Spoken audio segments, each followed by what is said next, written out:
आज इलेक्शन झाल्यानंतर आम्ही इलेक्शनमध्ये बघितलं होतं की लोकांची सर्वात मोठी समस्या ही स्टेशन परिसरामधून होती। तर आज आपला एक रस्ता जो साधना हॉटेलपासून ते स्टेशनला येणारा जो रस्ता आहे तो आपला सिमेंट कॉन्क्रीटचा पूर्ण होऊन लोकांसाठी आपण खुला करण्याच्या प्रयत्नासाठी आज आपण इथे आलो आहे। रस्ता आपला पूर्ण झाला आहे, तर आपण सगळ्या रिक्षा आणि लोकांना येण्या जाण्यासाठी फुटपाथवर रेडी झालेली आहेत। तर आपण ते येऊन आज पूर्ण करून आज आपले ट्रॅफिकचे जे अधिकारी होते तसेच स्मार्ट सिटीचे जे अधिकारी होते सगळ्यांना आपण एकत्र घेऊन आज एक जॉईंट मीटिंग लावून आणि आज आपण पाहणी केली आहे। त्या पाहणीमध्ये आपल्याला आता पुढच्या येत्या आठवड्यामध्ये आपण जो साधनापासून ते स्टेशनपर्यंत येणारा रोड चालू करूया आणि ते चालू झाल्यानंतर कल्याणमधली आपण असं तर बोलू नाही शकत की 100% ट्रॅफिक कमी होईल, पण त्याच्यामध्ये बराचसा हातभारही त्या गोष्टीसाठी लागेल की लोकांना रात्री संध्याकाळी जेव्हा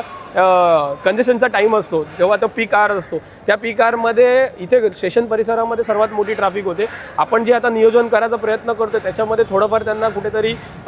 एक 10-20-25% तरी फरक पडेल आपल्या ज्या रोजच्या नियोजनामध्ये असल्यामुळे आपण हीच प्रयत्न चालू आहे की लोकांना कशा प्रकारे याची सुविधा आपण जेवढा लवकर देऊ शकतो। थोडीशी कामं बाकी आहेत, स्मार्ट सिटी हा मोठा प्रोजेक्ट आहे, पण नक्कीच आपण या आता येत्या 6 महिन्यामध्ये हा प्रोजेक्ट कंप्लीट करून त्यांनी आपल्याला स्मार्ट सिटीवाल्यांनी एक मेची डेडलाईन दिलेली आहे। आपण बघूयात की आता डेडलाईन नाही झाली तर आम्हाला आमच्या शिवसेना स्टाईलनी त्यांच्यावर कुठल्या तरी प्रकारे आपल्याला विचार करावा लागेल आणि आता जे चालू होतं आहे ते लोकांसाठी थोड्या दिवसातच आपण एक खुलं करूया, असं एक आज पाणीच्या दौऱ्यामध्ये आमचं ठरलेलं आहे।